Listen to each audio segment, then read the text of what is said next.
Hello, my fellow readers. It's time to pick my May TBR, but of course, before I actually choose the books for May, I will first go over what I read for April. Not everything I read in April, but the ones that were specifically targeted for my TBR. So my first challenge was the library book, and that was a book with yellow on the cover. It did not have to have a full yellow cover, not like yellow face or anything. It was just yellow on the cover.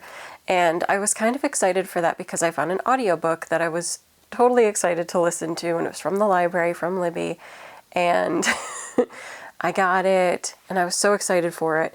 But then I also wanted to get the library book to accompany the audiobook, and when the library book came in, the yellow is gold. But I counted it anyway because the audiobook version obviously cannot have this like beautiful gold crown. It's just in yellow. So I'm like, you know what? I'm counting it because I love this book so much. I want to talk about it. So I did read The Magician's Daughter by H.G. Perry.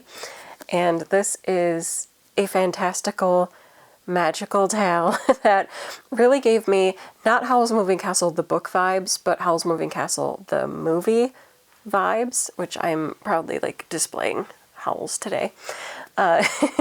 It's so good. I loved this book. So let me read the synopsis on the back, but then I'll get into like my details about the book and maybe why it kind of felt like Howl's to me. So the upper part, the little tag is, a young woman is caught between two worlds in H.G. Perry's spellbinding tale of miracles, magic, and an island that might have been. And then the synopsis. Off the coast of Ireland sits a legendary island hidden by magic, a place of ruins and ancient trees, sea salt air and fairy lore. High Brazil is the only place Biddy has ever known. Washed up on its shore as a baby, Biddy lives a quiet life with her guardian, the mercurial magician Rowan, a life she finds increasingly stifling. One night, Rowan fails to return from his mysterious travels, and to find him, Biddy must venture into the outside world for the first time. But Rowan has powerful enemies, forces who have hoarded the world's magic, and have set their sights on the magician's many secrets. Biddy may be the key to stopping them, yet the closer she gets to answers, the more she questions everything she's ever believed about Rowan, her past, and the nature of magic itself. So the Howl's vibes would be, there's characters that are like familiars in this, and it just reminded me of the whole Howl and Calcifer connection, which I'm a really big fan of. Other than that, it is very atmospheric in the same sense. You're getting that whole universal magical world. In this one, Biddy, this is really a coming-of-age story there. I'll say it like that. This is a coming-of-age story. Biddy has been living on this island since she was too young to remember anything else. And Rowan has been her caretaker, and Rowan has told her this story about how she washed up there as a baby, and he's been caring for her ever since. That comes into question later on in the story about whether that was the true past or whether the past has been hidden from her, and maybe even a bit hidden from Rowan.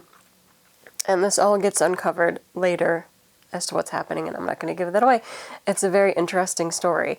But in general, Biddy lives there alone on the island with Rowan and his familiar, which I don't remember if they call them actually familiars or not. I can't remember if they use a different word. But Rowan's little partner, that sounded worse. Rowan's familiar partner also lives there on the island with her, and he is a rabbit named Hutch, or Hutchencraft, and I love him. And he also can change forms, so a lot of times he's the rabbit familiar, but occasionally he can transform into a humanoid figure. And I think that's rare. I don't think most of the familiars in this do that, but I think their bond is strong enough to where he needed to be able to do that. But anyway, I love him. He's a great character. I love his relationship to Biddy. He's very protective of Biddy. So even if Rowan goes off, Hutch stays and takes care of Biddy. But Biddy is at the age now where she wants to experience more of the world. So I believe she's turning 16 or is 16 in this. So Biddy is at that point where she's ready to see anything else. She's been isolated on this island. There's nobody else. And while she loves Rowan and she loves Hutch, she wants to experience the world. But things are also happening around her. And so Rowan wants to keep her safe, and so she has been cloistered onto this island, but as the outside forces, as what's in this, and you'll find You'll find out what those outside forces are and everything that's going on. But as they sort of threaten the life that they live, Rowan comes up with this idea to kind of use her as bait. That whole part was kind of weird to me, that he chooses to do this, because it seems very unsafe. But he was also trying to protect the island, because the island is a special magical place. So he ends up putting Biddy into this, I don't think it's like a true orphanage, but it's like an orphanage school. It's where they're housing and schooling people. So she's going to teach the younger children at this school. And Rowan believes that she'll be safe there, and that he and Hutch will be watching over her. And if anybody tries to make a move on her, they'll be able to prevent anything bad from happening. That ends up not really being the case.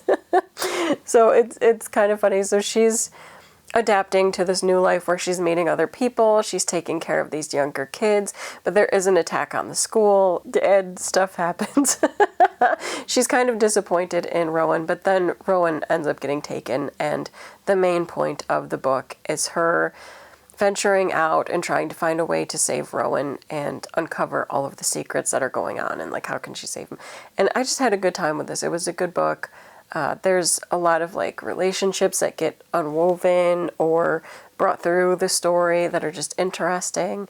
I like a lot of the transformation things, like Rowan will transform into, I believe, a raven in order to venture out and fly around and find out what's going on. And I like that aspect of it. Again, kind of Howl's Moving Castle vibes. In general, I just think it's good. I like the relationships. This is, again, a coming of age, but also found family story. So none of these characters are related, but the bonds that they've created with one another are really what form the basis for it, and make Biddy, of course, do everything within her power to save Rowan, but also it's the ties with Hutch and how they can all work together.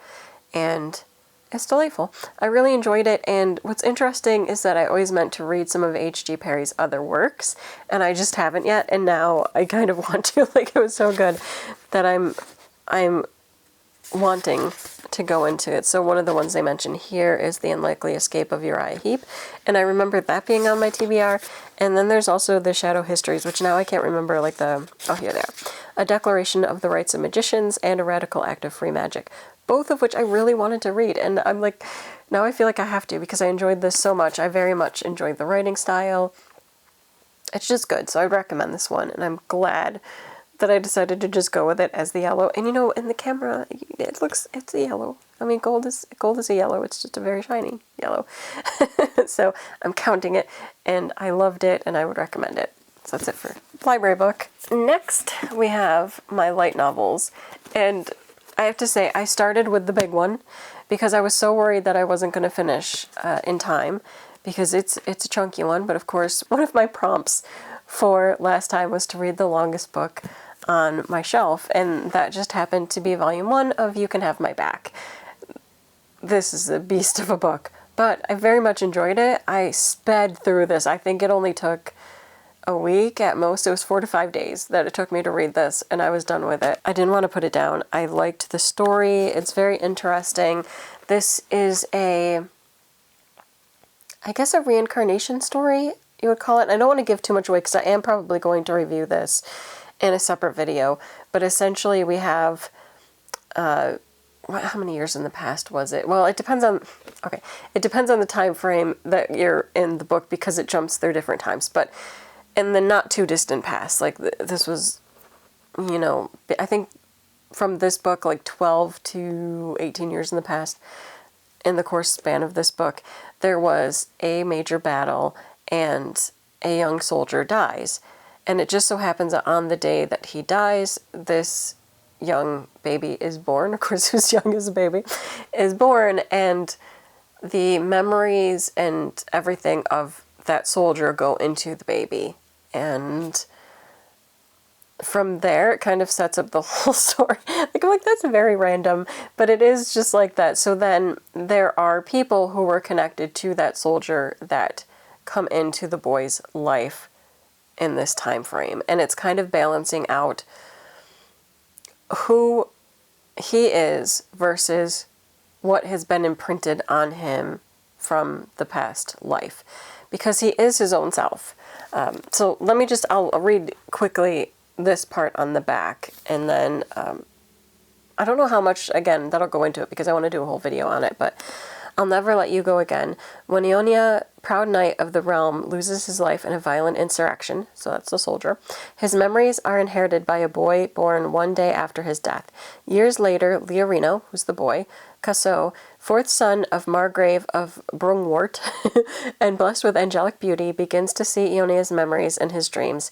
He relives Ionia's ill-fated romance with the king's younger brother, Prince Gravis, as well as his death at the hands of a traitor to the kingdom. But as Leorino tries to make sense of the feeling swelling in his chest, he stumbles too close to the truth of that fateful day. The traitor's identity is revealed, and in a panic, the traitor threatens to end himself and take Leorino with him. As Leorino's life hangs in the balance, he instinctively cries out for his only hope, the love of his past life, Gravis. That is a very small portion of this book, like a very small portion. That is like the opening part of the book, because at that point, that is where like Leorino and Gravis first meet. But there's a whole section that deals with like Leorino having to recover from this big event and how it impacts the rest of his life and what he wants to do. And things are essentially kind of hard for Leorino because he is an angelic beauty. He's so beautiful that, well, people can't seem to help themselves around him. But on top of that, when he meets figures from Ionia's past and they see his eyes, which look exactly like Ionia's, they're immediately drawn to him, and sometimes like in a very aggressive, bad way. And I want to talk about that probably in the review, but in general, I loved this so much. I sped through it. I like the relationship between Leorino and Gravis, because I think even though Gravis sees the Ionia similarities, like with the eyes and stuff, I think there's a lot of him that also kind of sees Leorino as Leorino. I don't know. There's a weird balance that's happening, and I'm not entirely sure where it's going to go. But in general, I liked how they were. There's another character that I did not care for how he treated Leorino. But again, I won't get into that. But I did enjoy this. It's very romantic, but there is also greater battles happening in the background, a political struggle, and viewing what's going to happen next. And Leorino also has an interesting family that, again, politically figures in to all of these outside movements, and it was just good. I liked it a lot. So it's a good fantasy with a lot of romance. I'm not going to say more because I think this should be read by others. So that was one of the light novels. The other light novel that I read, I think it was like one that I predicted would be a 5-star or something similar, was I Swear I Won't Bother You Again, Volume 4, which I was so excited to get to because Volume 3 left with like these hints of things happening, and I didn't know where the author would take the story. And I guess in this, I'm happy, I guess, with where the author has gone, and I don't think there's going to be too many more volumes of this, but I could be wrong. But in the kind of postscript letter, the afterword, the author talks about it moving into the final act. So I'm guessing there's not going to be like too many more volumes, but I don't know for sure. But in this volume, we have,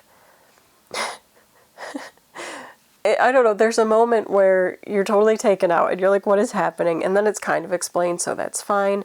But there is finally a confession, I guess, but an outwardness of feelings between Violet and our dear boy, Yulan. And it's a relief. But there's a lot of other stuff that happened too that deals with like her family and what's going on with her family, and a really kind of shocking ending. There's a part of how she chose to do the ending and dealing with like who kind of one of the big bads of the series. I was expecting something a little different, but I guess I'm kind of relieved and fine with it. Like it's fine, absolutely fine. Again, this is a volume I don't want to give too much away. I might review it and talk more about spoilers, but I don't want to do it here. But I don't know. There was a part in the other volumes where I was expecting it to take a little bit more of a, I guess, magical twist, and knowing that there is obviously magic in this world, in order for kind of the prayers of Yulan and I think Marin as well, if I remember correctly, but also Violet get taken into account to where she's resurrected in this life. I was surprised that I guess it didn't go a more magical route.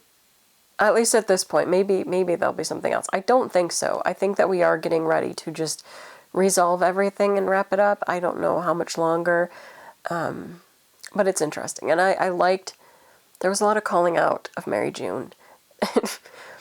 And the whole fact is, like, Mary June is not a bad person. She's not. And I think they all get that. But she's blithely ignorant and naive about, like, everything that's happening around her. Like, she just assumes things will be a certain way or should be a certain way, and she pushes forward in that sense. And there was a lot of calling out of her being this way in this one. So it was interesting. I enjoyed it. I still love this series. And yeah, it's great. It's great. I love it. There is probably content warnings here for parental abuse, which, I mean, I think if you're already reading, I swear it won't bother you again. It's already been happening. Like, there's been a lot of junk happening in this. So I think if you've been able to handle the previous volumes and you're continuing with the series, you know that it happens, but this is like on the page violence against Violet. So FYI. But yeah, it's good. I love it. It's still going on, but let's find out what I have to read for May. I think I want to take a look at the library one first because a lot of times I don't know what it's going to be. I also don't think I've added back the cards from the other months that I've done because I want to kind of keep it different. But let us decide what will be happening. I just shuffled, and I hope it doesn't mess everything up because it tends to be whenever I shuffle, I get a draw card that I've already gotten before. But use a random number generator and choose that number card. Okay. Well, I don't remember how many cards there are, so I'm just going to take a random guess. I used to have a number generator saved, and I don't know if I still do. All right, here we go. Let's generate my number, and it gave me 13. Lucky number 13. So I'm just going to grab the cards and count until I get 13. 1, 2, 3, 4, 5, 6, 7, 8, 9, 10, 11, 12, 13. Okay. Read a book without people on the cover. I actually think this will be possible. There are some that do not have people. Actually, what I'd really, really love is for the other fantasy book, which does not have people on the cover, to become available. I'm still on the holds list, and I really want to just read it. So we'll see. We'll see if that's what it turns out. So that one would, which I mentioned in, I think I mentioned it for my April TBR. It's like In the Shadow of the Dragon's Breath, something similar to that. It's the red cover, and there might be like dragons. I thought I could have maybe read that one for April because there are like little points of yellow, but I didn't get my hold in time. So maybe for May I'll read that one, or I'll let you know what I end up reading. But no people on the cover. I think that is more than doable. It cuts out a lot of like romance, but I think a lot of other things like fantasy, horror, all that stuff is in bounds. So I think we're good. No light novels. And now for my light novels. So my draw card, I'm just going to go from the top. Draw from the bottom. Okay, so here are my game cards. And we will lift. Read a book with your favorite color on the cover, which I think I've gotten before, but, that's fine. There are a lot that have my favorite color that are like continuations of series that I really want to read. So that's where this is going to be difficult. I have one here that I'm like, I started this. I should read it for this so I can finish it. Oh, but then there's this one that I love. I think, just because I know it'll be a quick read, and also I want to see like where this series continues to go.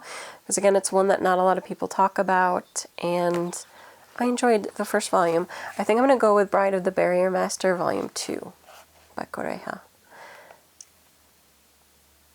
Look at how cute it looks. I'm hoping that this continues to be a good series, and I will let you know if it does.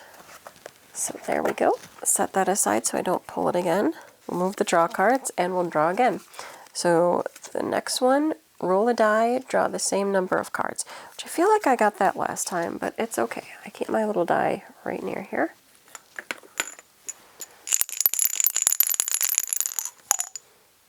And I got 6. Oh boy, that's a lot of cards. And I can't remember, like it doesn't tell you what to do after that. It's just like draw 6 cards.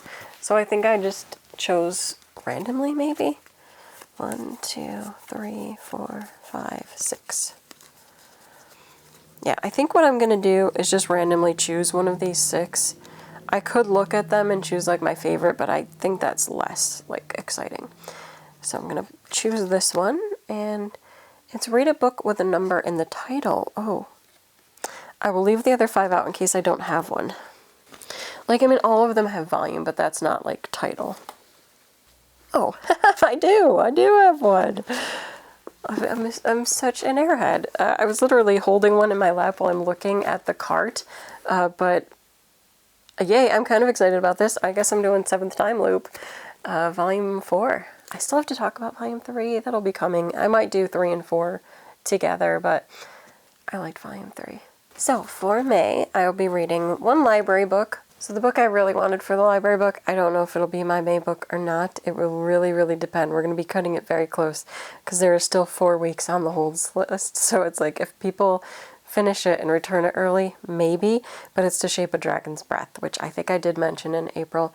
That's what I really want to do for May, but if not, I'll just find another book with no people on the cover because that one, I believe, only has like a dragon's face. It doesn't have people.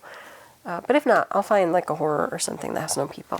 For light novels, I will be reading Bride of the Barrier Master, Volume 2, and it's upside down, but 7th Time Loop, Volume 4. I'm very excited for both of these. I think it'll be fun continuing these series. I just realized, like, looking at my shelf, there's a bunch of other series that I hope to continue reading very quickly.